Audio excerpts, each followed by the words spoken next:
Hello everyone, welcome to Jake guide. Class 10th प्रश्नावली 4.3।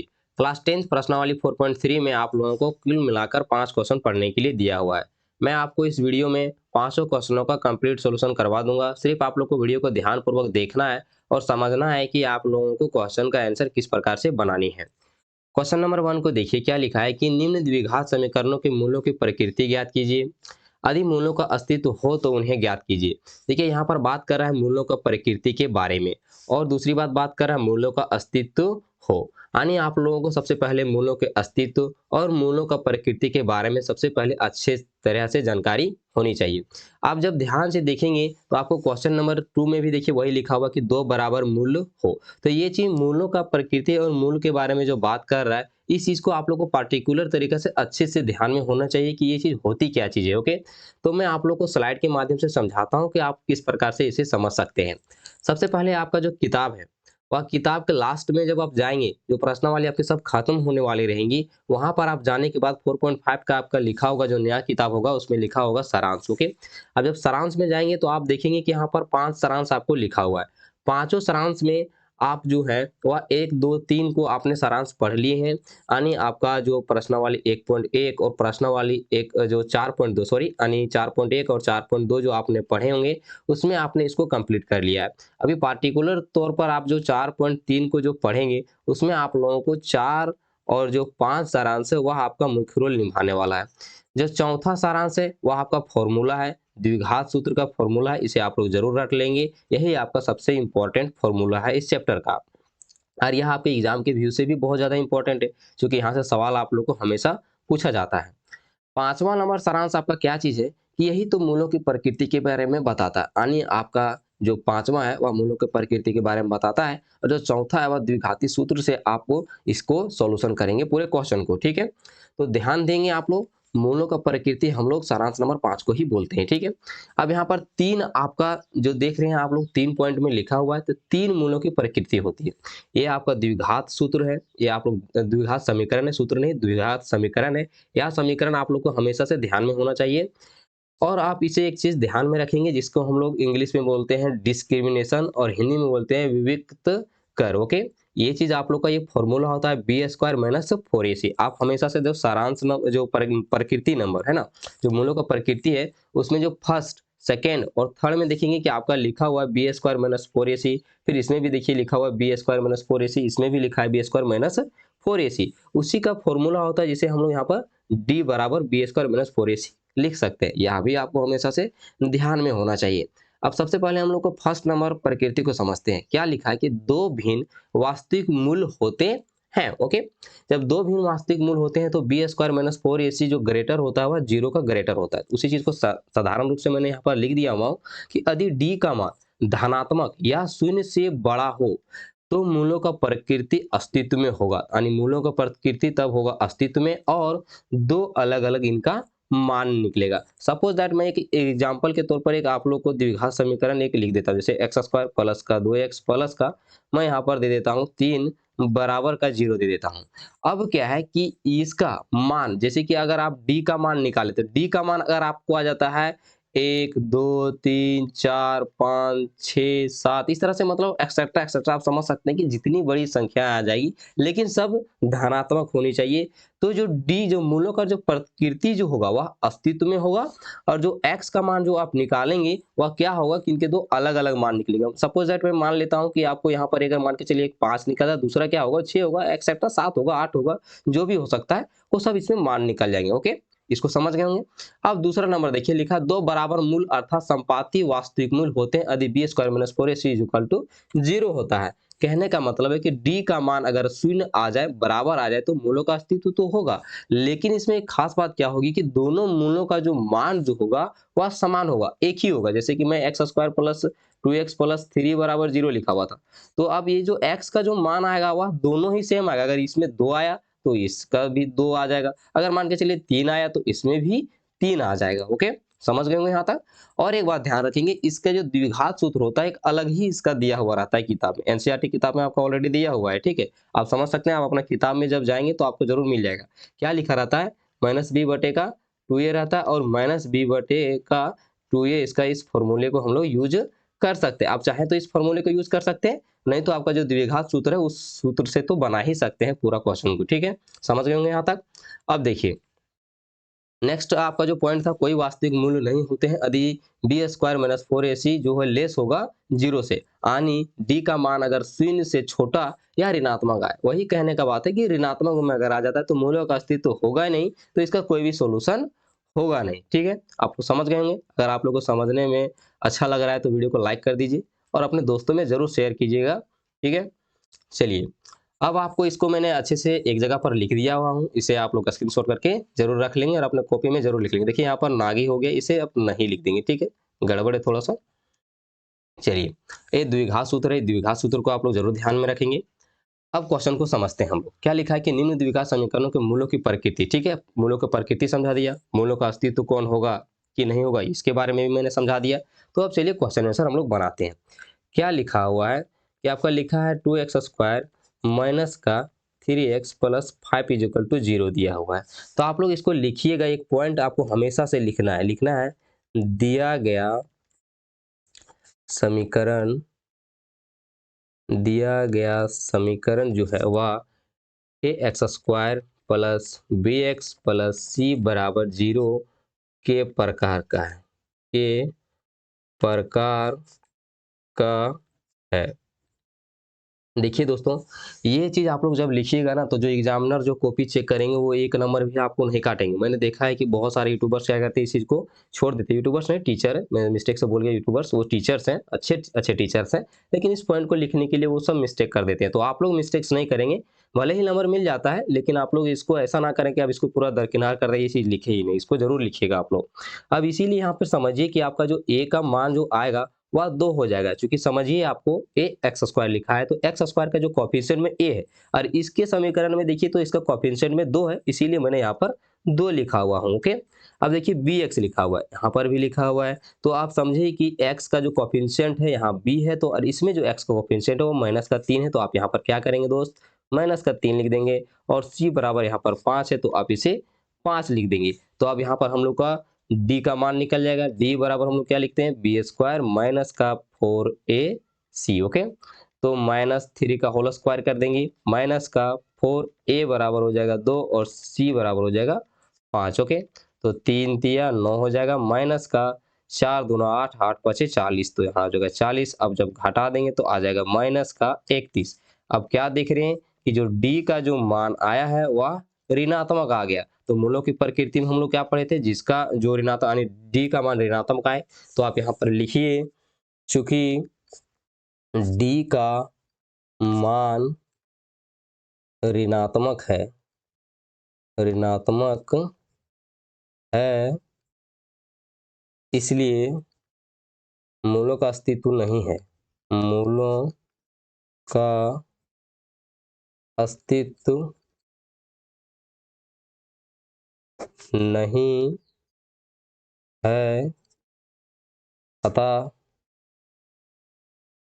कोई हल नहीं, कोई हल नहीं। ओके, इस पॉइंट को आप लोग जरूर लिखिएगा।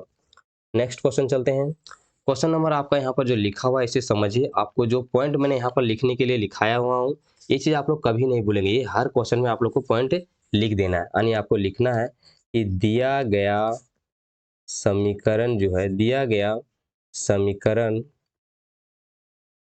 ax² प्लस का bx प्लस c बराबर 0 के प्रकार का है। ओके, इसीलिए यहाँ पर a बराबर जो होगा वह 3 हो जाएगा और b बराबर होगा -4√3 हो जाएगा। ठीक है, आप लोग निकालने के लिए सीख गए होंगे a और b का मान, और c बराबर जो आएगा वह आ जाएगा 4। तो हम लोग d का मान निकाल लेते हैं, तो d बराबर हो जाएगा b² माइनस 4ac। तो d बराबर हो जाएगा, b का जो मान है वह क्या है, माइनस का 4√3 का होल स्क्वायर, माइनस का 4 गुना a का मान है 3 और c का मान है 4। अब ध्यान देंगे, इसको डबल बार हम लोग गुना करेंगे, तो मैं यहाँ पर गुना करके सिखाता हूँ आप लोग को। -4√3 दिया हुआ है, फिर -4√3 को जब हम डबल बार गुना करेंगे तो माइनस माइनस क्या हो जाएगा दोस्त, प्लस हो जाएगा, और 4 चौके 16। और जब √3 और √3 गुना करोगे तो हो जाएगा रूट का 9। तो 16, अब √9 है तो इसका वर्गमूल निकालेंगे तो 3 आ जाएगा, तो जगह 16 दिया 48। ओके, तो आप यहाँ पर लिख देंगे इसे 48 माइनस 4 दिया 12 और 12 चौके 48, तो ये कितना हो जाएगा 48। ओके, डी का जो मान है वो 48 माइनस 48, तो डी बराबर आ गया 0। इसे आप लोग इस तरह से जरूर घेरा लगा देंगे। तो क्या लिखेंगे, चूंकि डी का मान शून्य है, इसीलिए मूलों का अस्तित्व है, मूलों का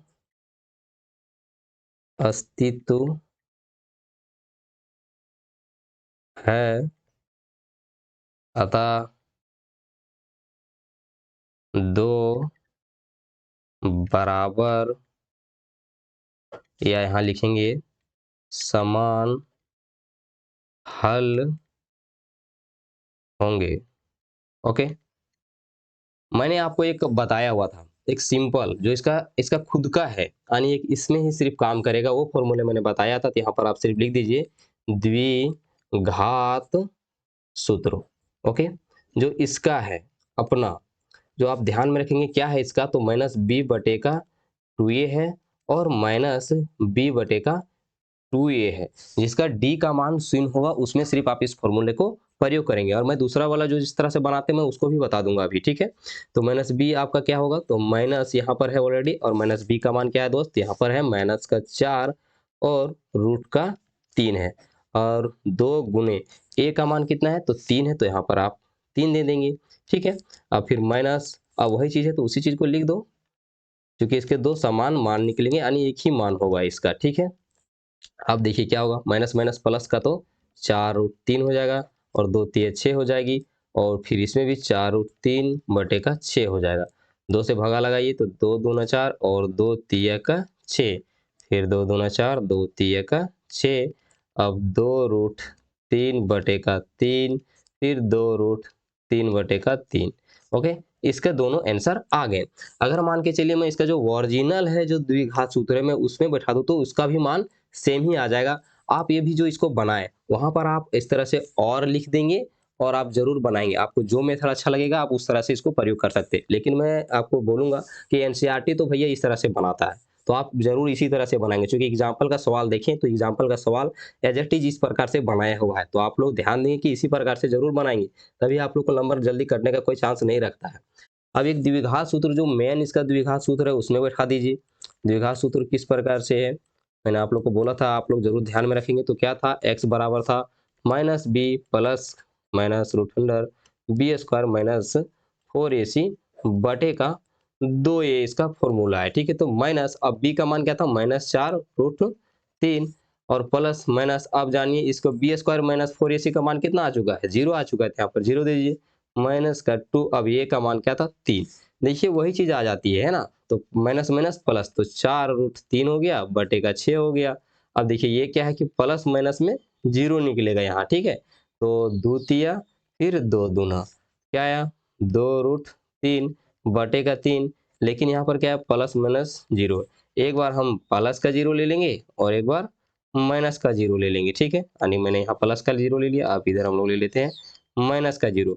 लेकिन क्या है कि प्लस और माइनस का 0 कुछ भी करें, घटाइए या जोड़िए कोई फर्क नहीं पड़ता है, तो आपका जो मान होगा वह वही रह जाएगा जो पहले से था। ओके, इस तरह से भी आप इसे बना सकते हैं।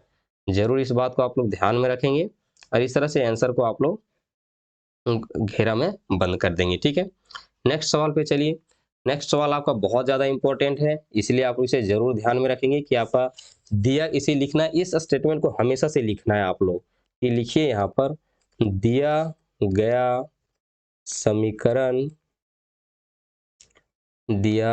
समीकरण, A x square plus B x plus सी बराबर 0 के प्रकार का है ना। इसीलिए ए का मान क्या होगा, तो बी का मान आ जाएगा माइनस का 6 और सी का मान आ जाएगा 3, ठीक है। हम लोग यहाँ पर डी का मान निकालते हैं, तो डी का मान क्या होगा, बी स्क्वायर माइनस का 4ac। तो डी बराबर माइनस का 6 स्क्वायर माइनस का 4a, 2 और c का मान 3 आ जाएगा। डी बराबर 6 छक 36 माइनस 4 दूना 8 और 6 चौके 4 दूना 8, 8 3 24 है ना। तो डी बराबर घटा देने के बाद आ जाएगा 12। अब हमें क्या है कि डी का मान धनात्मक देखने को मिल रहा है, तो आप यहाँ पर लिखेंगे चूंकि डी का मान धनात्मक है, धनात्मक है, इसीलिए अस्तित्व में है। अस्तित्व हो गया है ना, अस्तित्व यानी अच्छा से लिखिए, अस्तित्व में है, अतः दो अलग अलग मान होंगे। ओके, इतना लिखने के बाद आपको द्विघात समीकरण में इसको बैठा देना है। लिखना है द्विघात सूत्र से, द्विघात सूत्र से। द्विघात सूत्र क्या है, तो x बराबर माइनस का b plus minus root under B square minus 4ac बटे में 2a। ओके, तो x बराबर माइनस है पहले से, तो माइनस, और b का मान क्या है, माइनस का 6, तो यहाँ पर लिखेंगे माइनस का 6 प्लस माइनस रूट अंडर, और जो b का मान है वह बी स्क्वायर माइनस 4ac का मान है 12, तो यहाँ पर 12 लिख देंगे, बटे का 2 गुना a का जो मान है वह है 2, तो यहाँ पर लिख देंगे 2। ओके, इस बात को आप लोग हमेशा ध्यान में रखेंगे। और माइनस माइनस हो जाएगा प्लस, प्लस माइनस हो जाएगा 12 बटे का 4। अब हम लोग को 12 का रूट 12 में, तो इसका अभाज्य गुणनखंड सबसे पहले आप लोग कीजिए। तो अभाज्य गुणनखंड करेंगे तो 2 छक, फिर 2 तिया, और 3 से देंगे तो 3 एकम 3, यानी क्या चीज आ गया, हम लोग लिख सकते हैं x बराबर 6 प्लस माइनस, यहाँ लिखेंगे 2 गुना 3 बटे का 4। ओके, तो x बराबर 6 प्लस माइनस, अब देखिए इसमें से दो हैं, ठीक है, तो 1 2 बाहर निकल जाएगा, और रूट 3 अकेला था तो ये यहाँ पर रह जाएगा अकेले, तो यहाँ बटे में 4। ओके, अब इनमें कॉमन क्या चीज़ है, तो 2 कॉमन है, तो इसे 2 हम लोग कॉमन कर देंगे। ठीक है, ये रफ का है तो इसे रफ में रहने दें, हम लोग इधर लिख लेते हैं। हो जाएगा x बराबर 2 कॉमन कर देंगे, तो इसमें बचेगा 3 प्लस माइनस का रूट 3 बचेगा, बटे का 4 बच जाएगा, तो 2 एकम 2, 2 दूना 4। ओके, भागा लग जाएगा। ध्यान देंगे कि यहाँ पर कुछ नहीं, तो बटे में 1 था, तो ये क्या था, भिन्न का गुना था। ठीक है, इसीलिए यह कट गया। x बराबर कितना आएगा, 3 प्लस माइनस रूट 3 बटे का 2, तो एक बार प्लस वाला लिख दीजिए और एक बार माइनस वाला लिख दीजिए, यानी 3 प्लस का रूट 3 बटे का 2, एक आंसर हो गया। दूसरा आंसर हो गया 3 माइनस रूट 3 बटे का 2, यही इस द्विघात समीकरण का दूसरा आंसर रहा। ठीक है, चलिए नेक्स्ट सवाल। नेक्स्ट सवाल आपको क्या है कि निम्न प्रत्येक द्विघात समीकरणों में कौन सा ऐसा मान ज्ञात कीजिए, यानी समीकरण में यहाँ पर के होगा। ठीक है दोस्तों, इस ध्यान रखेंगे, समीकरण में के का ऐसा मान ज्ञात कीजिए कि उसके 2 बराबर मूल हो। 2 बराबर मूल हो मतलब डी का मान क्या बात कर रहा है, यहाँ पर 0 बोल रहा है। ओके, इसको समझिए आप लोग। चलिए यहाँ पर आप हम लोग को जो दिया गया समीकरण, इस स्टेटमेंट को आप लोग हमेशा ध्यान रखेंगे कि दिया गया समीकरण A x square plus B x plus सी बराबर 0 के प्रकार का है। ठीक है, इसीलिए ए बराबर 2, बी बराबर का के, और सी बराबर का 3। अब हमें एक बात यहाँ पर लिखनी है, क्या आपको, प्रश्नानुसार। प्रश्नानुसार क्या है, प्रश्नानुसार बोलता है कि 2 बराबर मूल हो। प्रश्नानुसार आप यहाँ लिखेंगे दिया है, लिखेंगे चूंकि दिया है 2 बराबर मूल हो। ओके, इसीलिए क्या हो जाएगा कि डी बराबर बी स्क्वायर माइनस 4ac बराबर जीरो। ओके, यानी इसी के बराबर में जीरो था, तो हम लोग यहाँ पर लिख सकते हैं अब कि बी स्क्वायर माइनस 4ac बराबर का जीरो। तो अब इस मान में हम लोग बैठा दीजिए, बी स्क्वायर क्या है, तो बी का मान है के, तो के स्क्वायर माइनस 4, अब ए का मान क्या है 2, तो 2 लिख देंगे, और सी का मान 3 है तो 3 लिख देंगे, बराबर का जीरो। अब के स्क्वायर हो जाएगा इसका माइनस 4 दूना 8, 8 तिया 24, तो यह 24 हो जाएगा, बराबर का जीरो। तो के स्क्वायर बराबर हो जाएगा 24। और इधर ध्यान देंगे कि अब जब हम लोग इसे के बराबर लिखेंगे तो यह प्लस माइनस रूट अंडर 24 हो जाएगा। तो हम लोग इधर 24 का क्या निकाल देंगे, इसको अभाज्य गुणनखंड सबसे पहले 24 का कीजिए। तो अभाज्य गुणनखंड करेंगे तो क्या आएगा, 2 एकम 2, 2 दूना 4, तो फिर 2 से देंगे तो ये 6 बार में चला जाएगा, यानी फिर 2 से देंगे तो 3 जाएगा, और फिर 3 एकम 3, यानी ये जो 24 का अभाज्य गुणनखंड जो आया वह प्लस माइनस रूट अंडर आया 2 गुना 2 गुना 2 गुना 3। तो इसमें जो मैच करें डबल डबल क्या चीज़ है, सिर्फ 2 ही डबल बार में, एक बार ये सिंगल हो जाता है और 3 भी यहाँ पर सिंगल हो जाता है। तो जो डबल बार में उसे हम लोग एक बार यहाँ बाहर निकाल देंगे, बाकी जो बच गए उसे लिख दीजिए, यानी 2 तिया 6 हो जाएगा। तो यहाँ पर जो के का मान निकलेगा वह निकलेगा एक प्लस में 2 रूट 6, और एक निकलेगा माइनस 2 रूट 6। यही इसके आंसर है। ओके,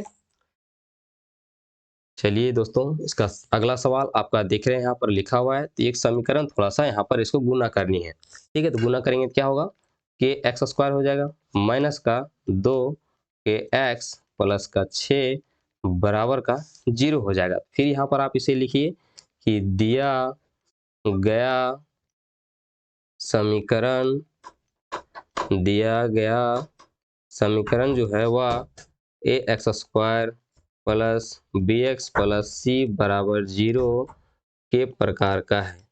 यहाँ प्रकार की जगह पर रूप भी लिख सकते हैं, प्रकार का है, इसीलिए यहाँ ए का मान जो होगा वह के हो जाएगा, बी का मान माइनस 2 के हो जाएगा, और सी बराबर का 6 हो जाएगा। ओके, अब यहाँ पर लिख देंगे प्रश्न से या तो प्रश्नानुसार। तो प्रश्न से क्या है कि दिया हम लोग का ऑलरेडी है ना, कि दिया है 2 बराबर मूल हो। जब 2 बराबर मूल हो तो यहाँ पर जो डी का मान होगा वह 0 हो जाएगा। इसीलिए हम लोग यहाँ पर लिख सकते हैं बी स्क्वायर माइनस का 4ac बराबर का 0।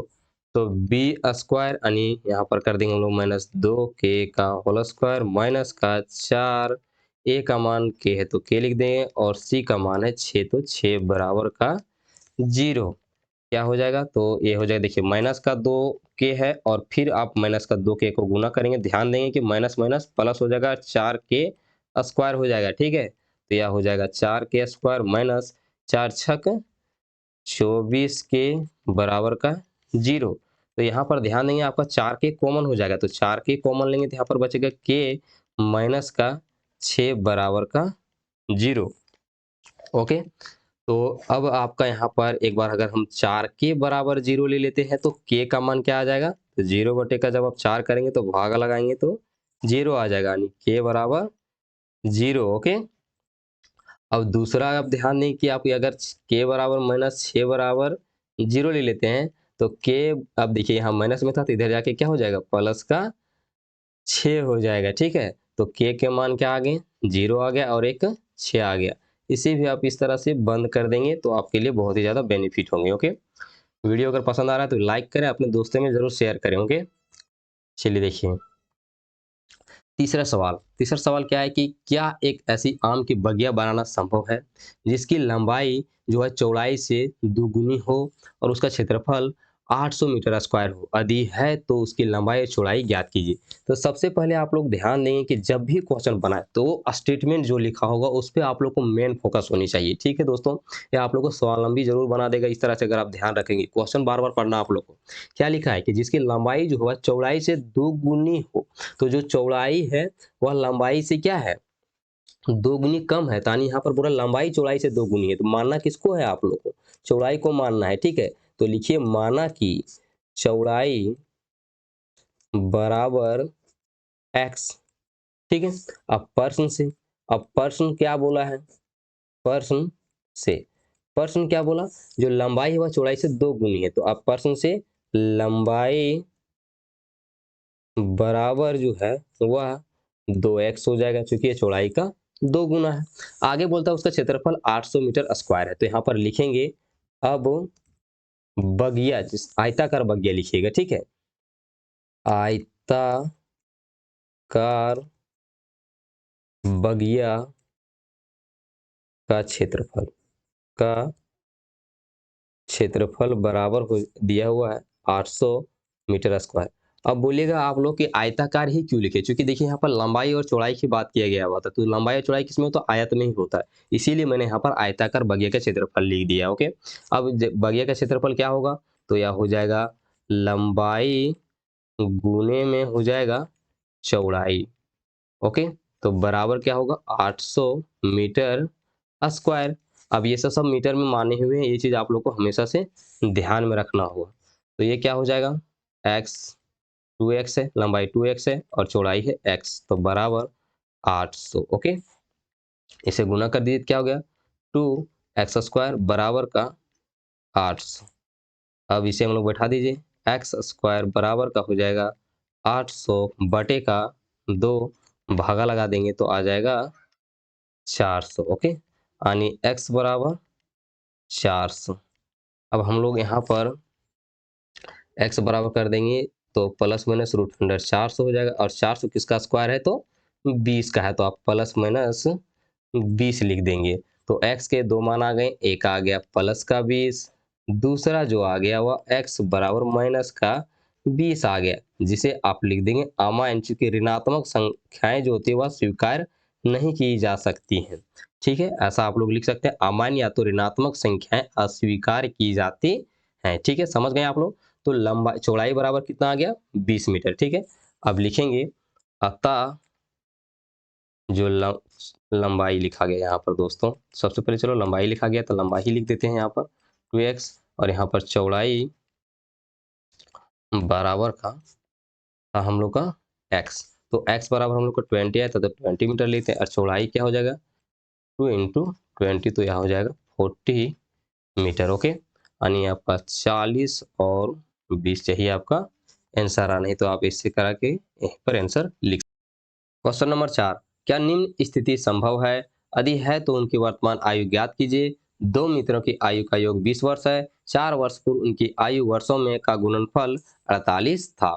यहाँ पर आप लोग ध्यान से इस क्वेश्चन को पढ़ेंगे तो आप लोग को पता चलेगा कि इस क्वेश्चन में क्या बोला है कि दो मित्रों का आयु का योग 20 वर्ष है। ओके, तो सबसे पहले हम लोग को लिखना है कि दिया है दो मित्रों का आयु का योग 20 वर्ष, इसीलिए हम लोग पहले मानेंगे कि माना पहला मित्र का आयु बराबर x वर्ष, इसलिए दूसरा मित्र का जो आयु होगा वह 20 माइनस का x वर्ष हो जाएगा। ओके, यानी कुल था 20, तो हम लोगों ने एक को x मान लिया, तो हम लोग 20 में से x को घटा देंगे तो दूसरा मित्र का आयु यहाँ पर निकल जाएगा। मैं एक उदाहरण के थ्रू आप लोगों को समझाता हूँ। सपोज दैट मैं आप लोग मान लीजिए कि मैंने आप लोगों को 20 रुपये दिया, दो मित्र थे, 20 रुपये मैंने दिया, एक के पास 9 रुपया मैंने मान लिया। ओके, एक के पास 9 रुपया मैंने मान लिया, तो दूसरे के पास कितना होगा? तो दूसरे के पास आप क्या करेंगे? 20 माइनस का 9 करेंगे तो दूसरे के पास 11 निकल जाएगा। ओके, तो उसी प्रकार से मैंने एक का मान लिया है x वर्ष, तो दूसरा को क्या करेंगे? तो 20 माइनस x कर देंगे। ओके, इस बात को समझ में आ गया होगा। क्वेश्चन के आगे जब आप पढ़ेंगे तो क्या लिखा है कि 4 वर्ष पूर्व उनकी आयु, 4 वर्ष पूर्व की बात कर रहे हैं, तो पूर्व जहां लिखे या पहले आपको लिखा हुआ मिलेगा तो वहां पर उम्र में क्या किया जाता है? घटा दिया जाता है। ठीक है, तो यहाँ पर लिखेंगे प्रश्न, प्रश्न से, प्रश्न से लिखना है 4 वर्ष पूर्व। ओके, इस तरह से डैश देंगे और लिखना है पहला, पहला मित्र का आयु, पहला मित्र का आयु बराबर हो जाएगा, जब हम लोगों ने पहला मित्र का लिया x, तो यहाँ पर लिखना है x माइनस का 4 वर्ष। ओके, अब लिखना है दूसरा, दूसरा मित्र का आयु, दूसरा मित्र का आयु बराबर का हो जाएगा 20 माइनस एक्स, माइनस में हम लोग 4 कर देंगे। ओके, अब इसे घटाइए तो 20 में 4 चला जाएगा तो आएगा 16 माइनस का एक्स वर्ष। ओके, क्वेश्चन आगे पढ़ेंगे तो लिखा है कि आयु वर्षों में का गुणनफल 48 था। ठीक है, तो आप इसमें लिखें कि अब आयु का गुणनफल, आयु का गुणनफल बराबर 48 है। तो इसके आयु का गुणनफल कीजिए, यहाँ x माइनस का 4 हो जाएगा और दूसरा जो है वह 16 माइनस का x बराबर 48। ओके, अब ध्यान देंगे आप लोग, जब भी आप लोग गुना करते होंगे तो क्या करते होंगे कि x को 16 से गुना करेंगे, फिर इससे यानी इसको गुना करेंगे, फिर ये जो x है आप इसको माइनस x के साथ गुना करेंगे और 4 को 16 के साथ, और फिर 4 को आप x के साथ गुना करते होंगे। लेकिन मैं आप लोग को एक इजी तरीका बताता हूँ जिससे आप लोग इसे आसानी से गुना करेंगे और कहीं भी दिक्कत नहीं होगा। सबसे पहले आप ध्यान देंगे, इस संख्या से इस पूरी संख्या को गुना कर रहे हैं, तब पहले इस संख्या को यहाँ पर लिखिए, यानी x था तो x लिख देंगे। कोई भी संख्या हो यहाँ पर एक्सेट्रा, मतलब ले लीजिए x रहेगा, y रहेगा, z रहेगा, जो रहेगा आप उसको पहले लिख लीजिए, और जो इस संख्या से आप गुना करने वाले जो भी यहाँ पर है उसे आप एज इट इज लिख दीजिए। जैसे मैंने 16 माइनस एक्स लिख दिया।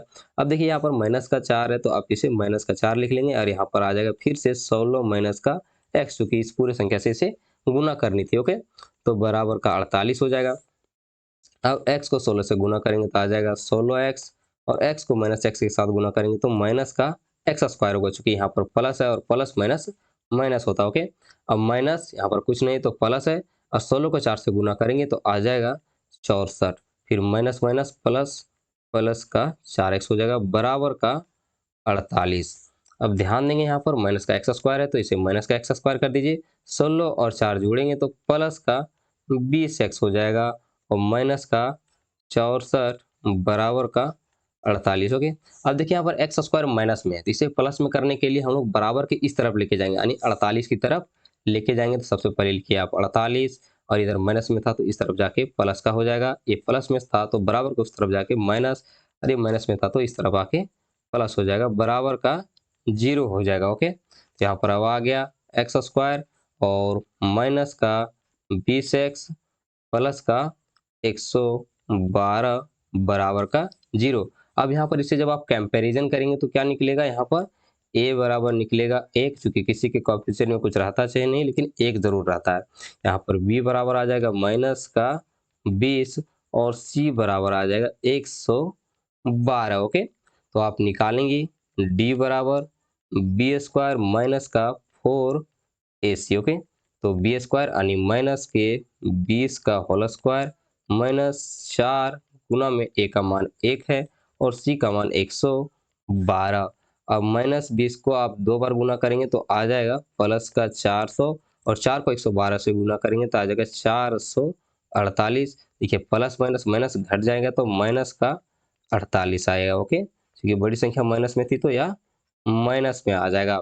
अब देखिए डी का मान आ गया माइनस, तो आप लोगों को अब जब इसका प्रकृति पढ़ेंगे तो आप लोग थर्ड नंबर पढ़े होंगे, क्या पढ़े होंगे, अगर चूंकि डी का जो मान है वो अगर ऋणात्मक आता है, डी का मान ऋणात्मक है, ऋणात्मक है, अतः आयु का ज्ञात करना असंभव है, असंभव है। ओके, इतना आप लोग जरूर लिख देंगे लास्ट में। क्वेश्चन नंबर 5, क्या परिमाप 80 मीटर तथा क्षेत्रफल 400 मीटर स्क्वायर के एक पार्क को बनाना संभव है?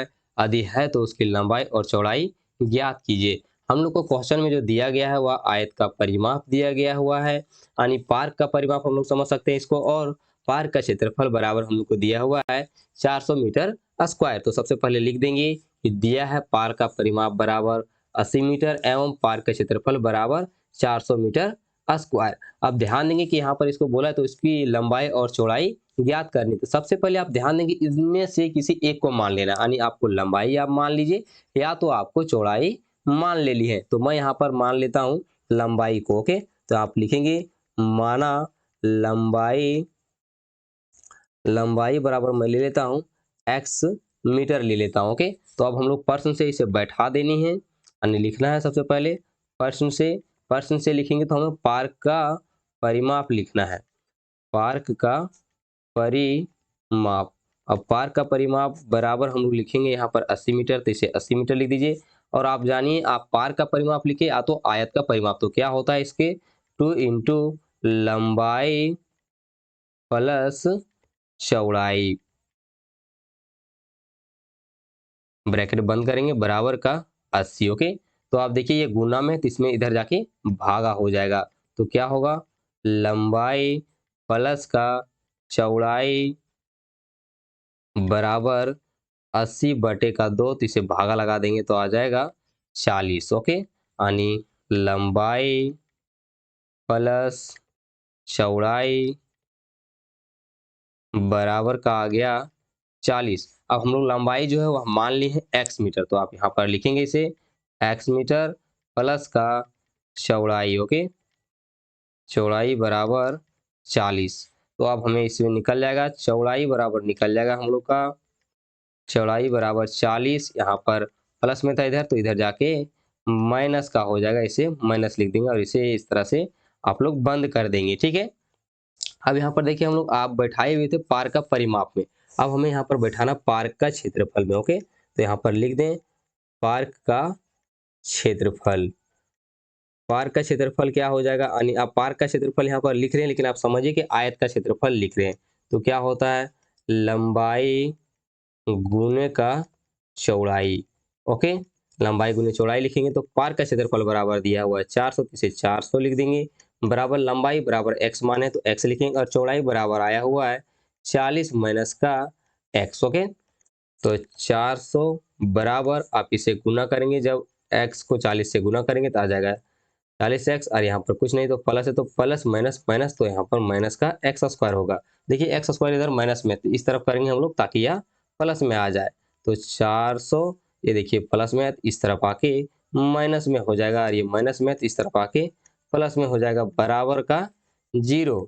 अब इसे लिख दीजिए एक्स स्क्वायर माइनस का 40x प्लस 400 बराबर का 0।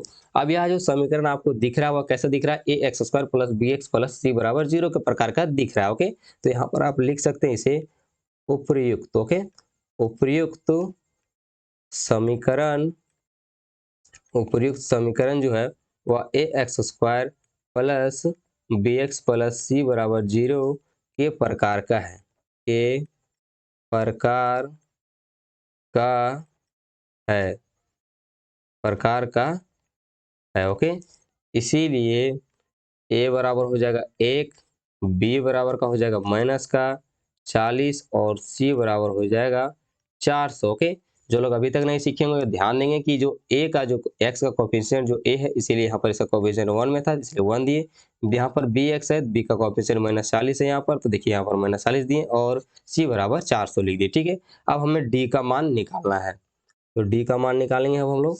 यहाँ पर डी बराबर लिखेंगे बी स्क्वायर माइनस का 4ac, तो b का जो मान है वो माइनस का 40 है, तो मानिए -40 का होल स्क्वायर करेंगे, माइनस 4 गुना a का मान 1 है और c का मान था 400, तो यहाँ पर इसे हम लोग 400 लिख देंगे। अब -40 को अब 2 बार गुना करें, -40 गुना -40, तो माइनस माइनस हो जाएगा, प्लस और 4 चौके 16, तो यहाँ आ जाएगा 1600 के, तो यहाँ पर आप इसे लिख दें 1600, और इसे -4 चौके 16, तो यह आपका हो जाएगा 1600, तो यह आ जाएगा 0, यानी डी बराबर आपका 0 आ गया। तो आप यहाँ पर लिखेंगे चूंकि डी का मान शून्य है, डी का मान शून्य है, अतः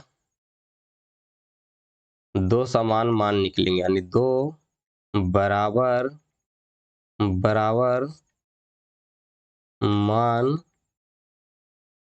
होगा। ओके, तो आप लिखेंगे यहाँ पर द्विघात सूत्र से, द्विघात सूत्र से x बराबर माइनस का b plus minus root under B square minus का 4ac बटे में 2a। ओके, तो x बराबर माइनस का b। अब देखिए माइनस का आपका b का मान है -40, तो आप सबसे पहले माइनस है तो माइनस लिखेंगे और माइनस का 40 लिखेंगे, प्लस माइनस अब जो B square minus 4ac, B square minus 4ac यानी 0, तो इसे हम लोग यहाँ पर 0 देंगे, बटे का 2 गुना, और a का मान हम लोग के पास था 1, तो यहाँ पर 1 लिख देंगे। ओके, यहाँ पर मनाएंगे हम लोग, x बराबर हो जाएगा, देखिए यहाँ पर माइनस माइनस आ जाएगा प्लस, और प्लस माइनस रूट अंडर 0 बटे का 2 हो जाएगा।